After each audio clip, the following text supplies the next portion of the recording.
በምታዩት ሰዓት ላይ ያለነው ከእልፍኛችንም ከአዲስ አበባ ወጣ ብለን በቢሾፍቱ ከተማ እንገኛለን። ቢሾፍቱ ግን እንዴት ነው ያማረባት? ድሮናት በውበት አትታማም። አሁን ደግሞ ኮሪደር ልማቱ ሲያልቅ በጣም ውበቷ በጣም አምሮባታል። እኔ ማቃት ቢሾፍቱ አይደለችም። አሁን ከተማው ከሌላ ሆና ቤተሰቦቻችን እየመጣችሁ መጎብኘት አለባችሁ። እዚህ ታዲያ የመጣ ነው ያለ ምክንያት አይደለም። በጣም አስደናቂ ነገር ልናሳያችሁ ነው። በተያዩት ሰዓታችን ዛሬ ወዴት ነው የሚያመራው? በአቦጋያ የማሪታይምና የሎጂስቲክስ አካዳሚ ነው የምንሄደው። ብዙ ተማሪዎች አሉ የተለያዩ ስልጠና የሚሰለጥኑ። ስልጠናቸውን እናያለን። እንዴት ነው ማለት ምን ትምህርቶች ሲሰጣሉ የሚለውን ቀጥታ ቦታው ድረስ ሄደን እናያለን። አዎ። ስለዚህ በተያዩታችን ዛሬ ወደ በአቦጋያ ነው እንሂዳ።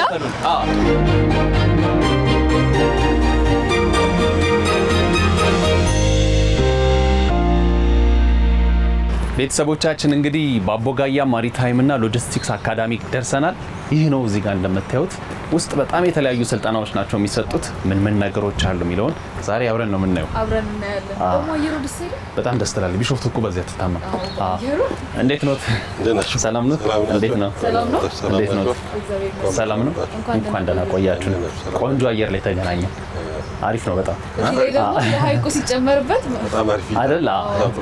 እስቲ ራስዎን አስተዋውቁን። እሺ፣ ሲራጅ አብዱላ ይባላል።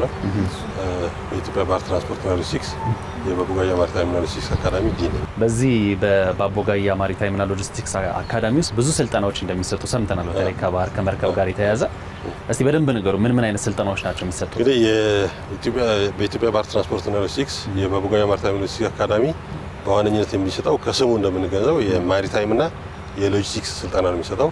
ማሪታይም ማለት መርከብ ላይ ለመስራት የሚያስችሉ የሚያበቁ የመርከበኝነት ስራ ለመጀመር የሚያስችሉ ስልጠናዎችን ነው የሚሰጠው። አጫጭር ጊዜ ስልጠናዎች አሉ፣ የረጅም ጊዜ ስልጠናዎችም አሉ። ትንሹ እስከ 3፣ 4፣ 5 ቀን 15 ቀን መሰረታዊ ባህርተኝነት ስልጠና፣ ቀጥሎ ደግሞ የመኮንንነት የኦፊሰርነት ስልጠና ደግሞ እስከ 9 ወር አካባቢ የሚወስድ እንደገና ደግሞ በየጊዜው የመኮንነት ያው ደረጃቸውን ለማሳደግ በሚመጡበት ጊዜ በየጊዜው ባህር ላይ ከተወሰነ ጊዜ ከሰሩ በኋላ ተመልሰው እንደገና 6 ወር እንዲሁ በቁ ደረጃ ከፍተኛ ደረጃ ላይ እስኪደርሱ ድረስ እናሰለጥናለን ማለት ነው። ውስጥ እየገባን ከሰልጣኞቹ ጋር እሺ ያለው ነገር እናወራለን። በደንብ እናያለን። እሺ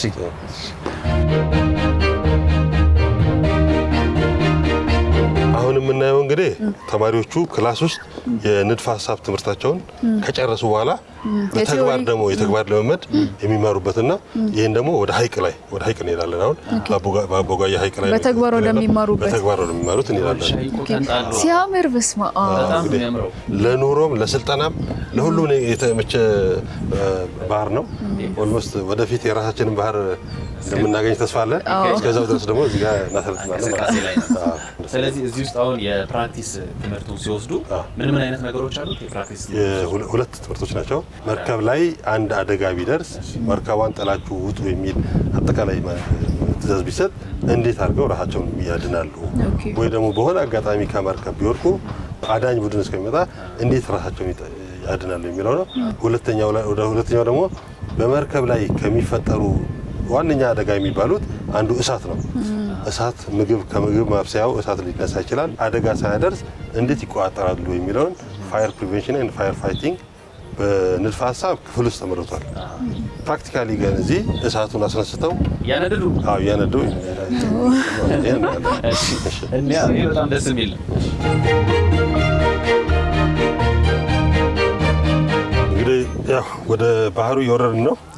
ሀይቆ ግቢያችን በማንኛውም በምንሄድበት ቦታ ሁሉ የጥንቃቄ የሴፍቲ መርሆችን እንከተላለን። ለምሳሌ የምንሄደው ይሄ አረንጓዴው ያው ሰላም ነው። ልክ አደጋ የሚያስከትል ቦታ ሲደርስ በቀለም እንለየዋለን ማለት ነው። ይሄ መርከብ ላይም እንደዚሁ በማንኛውም ያው ከዚህ ትሬኒንግ እያደረጉት ነው። ሁሉ ስንራመድ መርከብ ላይ ማለት ይሄ ነገር ሁሉም ነገር ጥንቃቄ መርሆች እዚህ ጋር ሲደርስ ደረጃ መኖሩን ያመለክታል። እንዲታይ ተደርጎ ማለት ነው። ከዛ ባሻገር የግቢያችሁ አረንጓዴነት እንዴት ደስ እንደሚል። አዎ እንግዲህ ግቢው በጣም ደስ ይላል። በአጠቃላይ ቢሾፍቱ ከተማ ደስ ትላለች። አዎ ቢሾፍቱ ከተማማ አሁን ደግሞ አትቻለች። ለቱሪስት የተመቸች ነች። ለመማር ማስተማሩ ደግሞ በተለይ ለኛ አይነት ትምህርት ለዚህ ለባህረኝነት ትምህርት በጣም ደስ የምትል ከተማ ነች።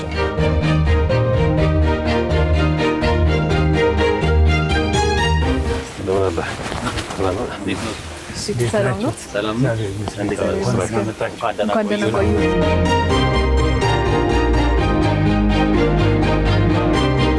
ባህር ስልጠና ቤዚክ ሴፍቲ ትሬኒንግ ነው እየሰጠን ያለ ነው። ይሄኛው በዚህ በኩል ያለው የፋየር ፋይቲንግ የፋየር ፕሪቬንሽን ኤንድ ፋየር ፋይቲንግ ይባላል። እነዚህ እንግዲህ ያው መርከብ ላይ ሁልጊዜ ድንገተኛ አደጋዎች ይከሰታሉ። መርከብ ለድንገተኛ አደጋ በጣም ለብዙ አደጋዎች የተጋለጠ ነው፣ ማዕበሉን ጨምሮ እና አንዳንድ ጊዜ ምናልባት ከቁጥጥር ውጭ የሆኑ ሁኔታዎች መርከብ ጥሎ እስከ መውረድ ሊያደርሱ ይችላሉ። በዚህ ወቅት እንግዲህ የመርከቧ ማስተር ወይም ደግሞ ካፕቴን መርከቧ ከጥቅም ውጭ ስትሆን አንዳንድ ጊዜ ሙሉ ለሙሉ ነዳ ስታልቅ ወይም ደግሞ ስትሰምጥ መርከቧን ለቃችሁ ውረዱ የሚል አባንደን ዘ ሺፕ ይባላል። ይህን ትዕዛዝ መመሪያ ነው፣ በቃል ይሰጣል።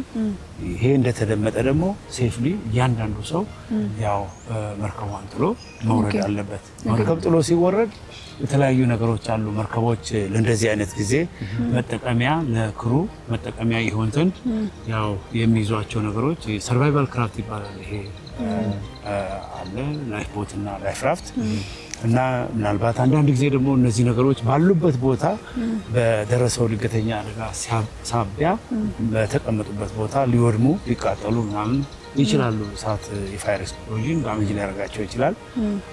በዚህ ጊዜ እንግዲህ ያው የግድ ወረስት ኬስ ሴናሪዮ ነው። ሰዎች ደግሞ ያው ከመርከቧ ጋር አይሰምጡም።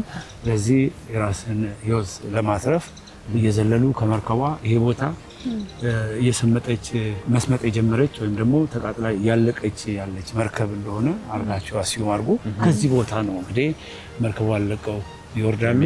ይሄ ላይፍ ጃኬት ዋና ለሚችልም ለማይችልም ሰው ይሆናል፣ ያንሳፍፋል። ስለዚህ ይሄን የለበሰ አይሰምጥም። ስለዚህ እንግዲህ ዋና የሚችሉም አሉ፣ የማይችሉም የዋና ስኪል የሌላቸውም ሰዎች እዚህ ውስጥ አሉ። ግን በአግባቡ ያው የሚሰሩትን ነገር ታውቃለህ። ስለዚህ አሁን ሊገቡ እየተዘጋጁ ይመስለኛል። ሊገቡ እየተዘጋጁ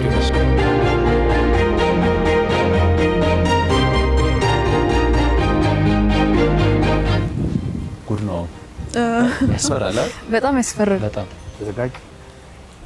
ግድ ቅዝቃዜውን አሰብኩት እኔ እዚህ እየበረደኝ ያስፈራል። እንዳትጋጭ ወደዛ ሂድ። ኢንጆይ ያደርጉታል። ተዘጋጅ።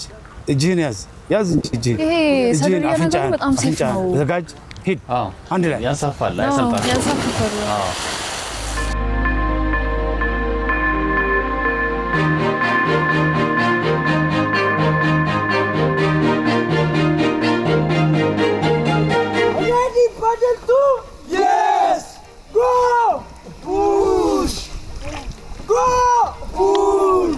ምንድን ነው ያሉት? ፓድል ዋን እንግዲህ የተለያዩ የሚቆዩባቸው ፖዚሽኖች አሉ። እሺ ፖዚሽኖቹን ነው አሁን ሁሉ ሰው አንድ ላይ ከመጣ በኋላ ፓድል ማድረግ ማለት መተቃቀፍ ነው። ሰርቫይቫል ሰርክል ይባላል። በጣም ቤስት ሪኮሜንድ የሚደረገው ለባህር ላይ ቆይታ ይሄ ሰርክል ነው። ምናልባት ሙሉ የመርከብ ክሩ 40 ቢሆን 40ውም ሰው እንደዚህ ነው። አንዳንድ ጊዜ እንደዚህ ነው አንድ ላይ እየተጋገዘ ሞራል እየተሰጣጠ በዚህ መልክ ነው እንትን የሚባለው እና ህብረት ግዴታ ነው። እነዚህ አሁን ምናልባት ከሰመጠ መርከብ ይወጣሉ። እነዚህ ነገሮች ሬስኪው ቦት የሚባል ነገር አለ መርከብ ላይ። በዛ ተጎትተው አንድ 5ቱ እነዚህ ላይ ፍራፍቶች ይሄ 20 ሰው ነው የሚይዘው። 20% ይላል 20 ካፓሲቲው።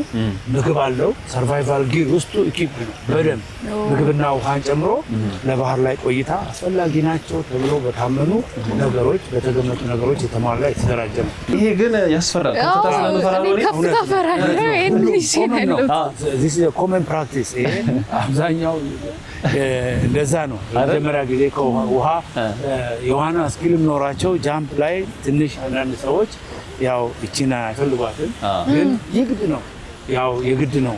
በእንደዚህ አይነት ጊዜ መርከቧን ለቆ ያልወረደ ሰው ከመርከቧ ጋር ለኔ ብቻ ነው ወይስ እየተንቀሳቀሰ እየወሰደ ያለ ትንሽ ሙቭመንት ሊኖር ይችላል። እዚህ ላይ የወጣ ሰው ግን እንዴት ነው?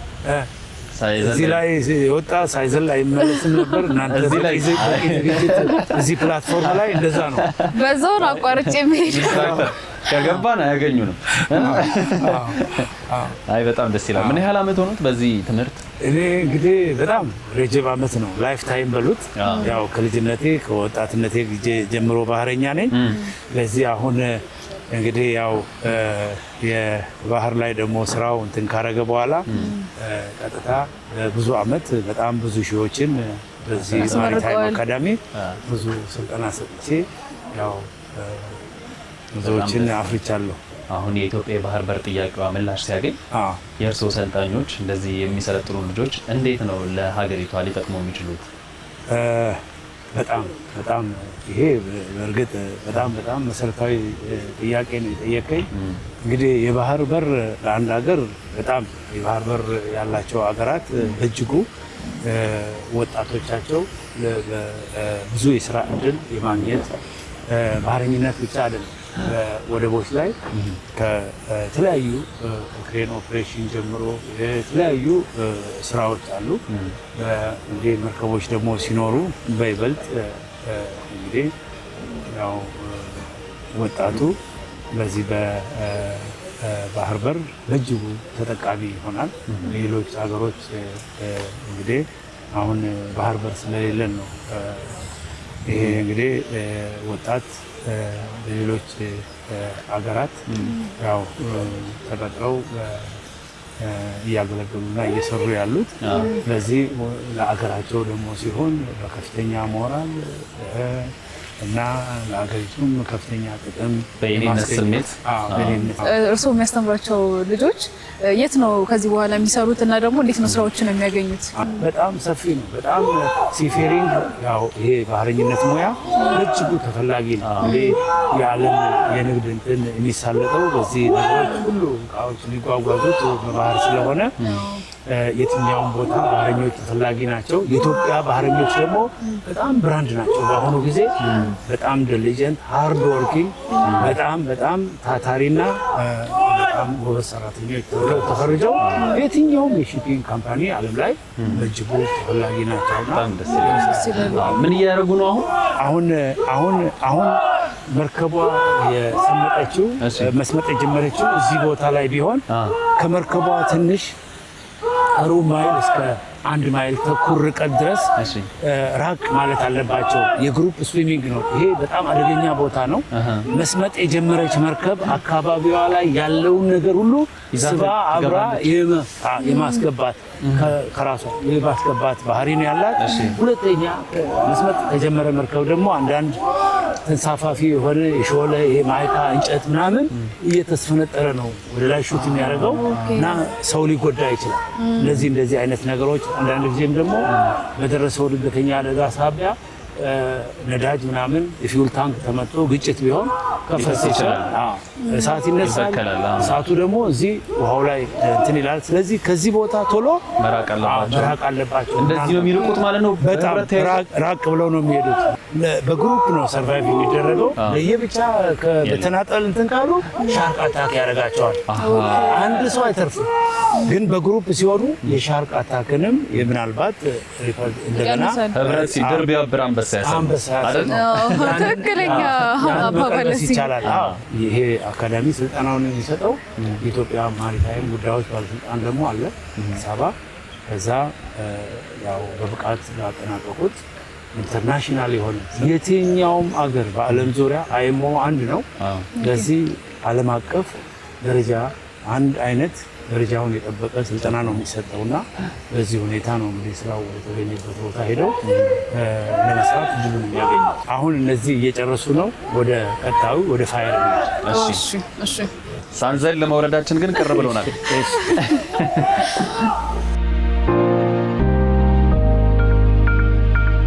ይሄ የፋየር ፕሪቬንሽን ፋየር ፋይቲንግ ስልጠና ነው።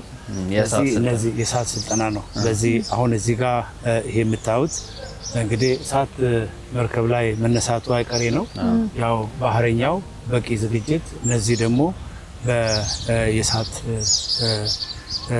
ማጥፊያ መሳሪያዎችና እንደዚሁም ደግሞ እሳቱን የሚያጠፋው ሰው የሚለብሳቸው የተለያዩ ነገሮች አሉ። ይህንን አየር ጨምሮ ስካባ ይባላል። አሁን እዛ ፋየር አክቲቬት አድርገናል። እሳት አለ። ምናልባት እንግዲህ ሁለት ተግባር ነው እዛ ውስጥ አሁን የምታዩት። አንድ እሳት ሲነሳ እሳት የሚያጠፉት አንድ አምስቶቹ አካባቢ እሳት የሚያጠፋው አንድ ሁለት ሰው ነው ሁልጊዜ እና ካዡዋሊቲ ሬስኪው ደግሞ አንዳንድ ጊዜ ሰዎች እንግዲህ ሊጎዱ ይችላሉ የተለያዩ ቦታዎች ላይ እነዛን ደግሞ ያው በህይወት ቶሎ ማዳን የማዳን ተግባር ያላቸው የሚፈጽሙ አሉ። ለመርከብ እሳት ማጥፋት ነው ወይስ ሌላ ማጥፋት ይችላሉ?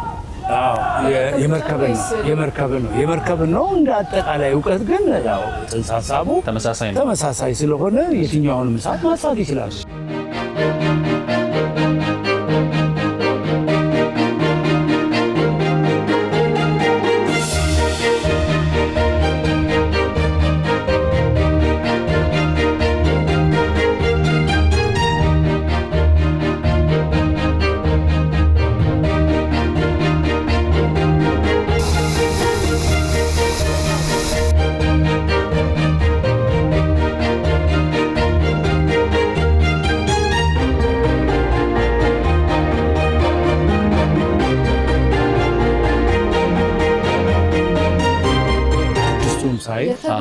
የተጎዳ ሰው እየወጣ ነው ማለት ነው። የተጎዳ ሰው ነው የተገኘው ካዡዋሊቲ። አሁን ይዘው ከወጡ በኋላ እነዚህ እንግዲህ የነዚህ ታስክ የነዚህ ዲዩቲ የተጎዳ ሰው ማውጣት ነበረ። ሳይድ ባይ ሳይድ ደግሞ የተነሳው እሳት ደግሞ ያው በቁጥጥር ስር ለማዋል የመጀመሪያ እርዳታ እየሰጡት ነው። የመጀመሪያ ሕክምና እርዳታ እየሰጡት ነው።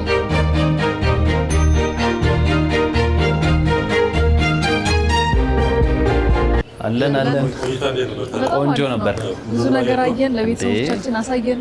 በጣም ቆይታ ነበር። ከዚህ ከእንትን ውጪ ከትምህርት እንደው ስራ አገኝበታለሁ ከሚለው ውጪ ራሱ ለራስ ለላይፍ ራስን ለመጠበቅ ለህይወት ራሱ በጣም ቤዚክ የሆነ ስልጠና ነው ያየን ነው። የቤዚክ ሴፍቲ ቤዚክ ትሬኒንግ ለማንኛውም ለግለሰቡ ለድርጅትም የሚያስፈልግ ነው። የሁላችንም ላቅ ጥሩ ነው። ያው ከባህር ጋር የተያያዘ ሰፊ ስልጠናዎች ነው የሚሰጡት እዚህ ከባህር ጋርና አሁን ደግሞ ኢትዮጵያ የባህር በር ጥያቄ ላይ ነው ያለችው። ይሄ ጥያቄ ኢትዮጵያ የባህር በሯን ስታሳካ የትምህርት ቤት ውስጥ የሚማሩ ተማሪዎች ምን ያህል ይጠቅማሉ ብሎ ያስባሉ? እንግዲህ ያው በታሪካችን ኢትዮጵያ በብዙ ሺህ ዘመናት በባህር ላይ ስትሰራ ነበረች። እንግዲህ በተለያዩ በዲፕሎማሲ እና መንግስት የሚያደርጋቸው ጥረቶች የባህር በር ባለቤት እንሆናለን ብለን እናስባለን። ያንን ለማሳካት ይሄ አካዳሚ አሁንም ባለፉት ብዙ ዓመታት እነዚህ ወጣቶች በማሰልጠንና ወደ ባህር ላይ በማሰልጠኑ ቢያንስ ኢትዮጵያውያን ወጣቶች ስለ ባህር ያላቸው ግንዛቤ ባህር ላይ የሚገኘው ጥቅም፣ ኢኮኖሚያዊ ጥቅሙ፣ ፖለቲካዊ ጥቅሙ፣ ስትራቴጂክ ጥቅሙ ደግሞ ያን ሁሉ እንዲገነዝቡ ሆኗል። እኛ ደግሞ ነገ ባህር በሩ በሚሳካበት ጊዜ በቂ የሰው ኃይል እንዲኖር አድርገን እየሰራን ነውና የተሳካ ይሆናል። የፕራክቲስ ስልጠናውን አይተናል። ቲዮሪዎቹን ማየት እንችላለን። ቲዮሪዎቹን እንግዲህ አሁን ቅድም እዛ የፕራክቲስ የሚሰሩትን አይታችኋል። አሁን ደግሞ ኦፊሰሮቹ ቲዮሪ የሚማሩበትንና እንዲሁም ደግሞ ሲሙሌተር የሚሰለጥኑበትን የዴክ ሲሙሌተር ሩም እና የኢንጂን ሲሙሌተር ሩም አለ። አሁን እሱን ሄዳችሁ ማየት ትችላላችሁ። በጣም እናመሰግናለን። ሰላም ነው።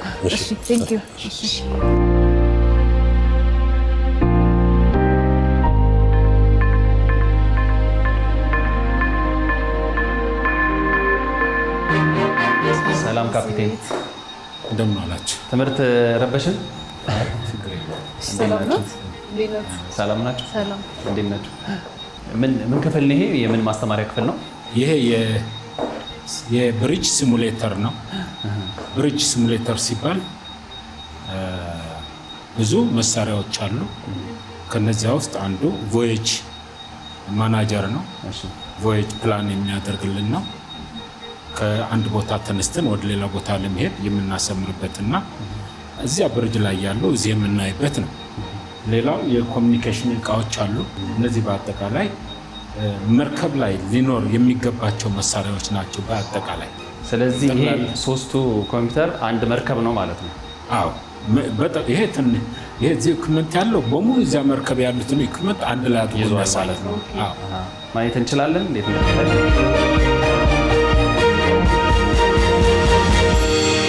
አሁን ማዕበል ያለበት ነው። ዝናብ አለ፣ ዋይፐር እየጠረገ ነው። እዚህ ግን ሌላ መርከቦች ይታያሉ። መርከቦች ይታያሉ። የት ቦታ እንዳሉ ወዴት እየሄዱ እንደሆነ እሱ ከዚህ ጋር ማየት ይችላል። እንዲህ ነው የሚሄደው። ግን ካፕቴን በጣም ማዕበል ያለበት ማዕበሉ እንደዚህ የሌለበት ደግሞ አለ። ማዕበል የሌለበት አለ። እዚህ ላይ ራሱ በጣም ማዕበሉን ከዚህ ነው የሚቀያየረው። አንተ አሁን እየነዳህ ያለው አሁን አውቶ ላይ ነው ያለው። እዚህ ያሳያል። አውቶ ፓይለት ነው ያለው። አውሮፕላን አለው ማለት ነው። ለአውሮፕላን አለው። እዚህ ጋር አሁን አውቶ ፓይለት ነው እያሳየ ያለው ማለት ነው። እና እዚህ ጋር ደግሞ ራዳራችን ያለው የኛ መርከብ አሁን እዚህ ጋር የምታየው በሲሙሌተሩ የምታየው መርከብ እዚህ ጋር ነው ያለችው። እዚህ ላይ ደግሞ እዚህ ጋር የሚያሳይህ አካባቢያችን ላይ ያሉትን ኦብጀክቶች ሊሆኑ ይችላሉ፣ መርከቦች ሊሆኑ የተለያዩ ነገሮች ራዳሩ ላይ ይመጣላል ማለት ነው። ያም መዳረሻውን እዚህ ጋር ትሰሪያለሽ። እዚህ ያለ እዚህ ነው የምትሰሪ ሎኬሽኑ። ከዛ እዚህ ጋር ግን የሚያሳይ በቃ ኮሊዥን እንዳይፈጠር እያየህ መሄድ ትችላለህ ማለት ነው። ስለዚህ አሁን ካፒቴን ስለቆሙት ማዕበሉ ቆሟል። አዎ ካፒቴን ያው ለፈተና እንደሚፈልጉት እኛን ብቁ ለማድረግ በራፍም ማድረግ ይችላሉ። ሲሙሌሽን እንደመሆኑ መጠን በተለያየ ዌዘር ማድረግ ይችላሉ እኛን ለመፈተን ብለው ማለት ብቁ እንድንሆን ማለት ነው። ስለዚህ እንግዲህ ትክክለኛ መርከብ ላይ ስትወጣ ሜዳ ደግሞ ይሄ ነው ማለት ነው። ራሱ ይሄ ነው።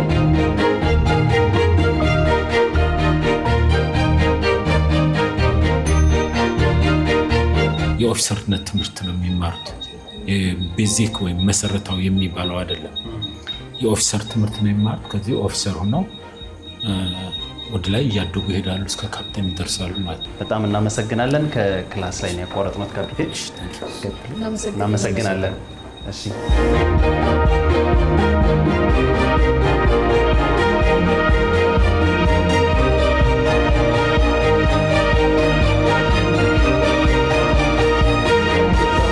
እንግዲህ እንደምታዩት ዛሬ እዚህ ቢሾፍቱ መተን በባቦጋያ ማሪታይም እና የሎጂስቲክስ አካዳሚ ውስጥ በጣም ቆንጆ ቆይታ ያሳለፍነው።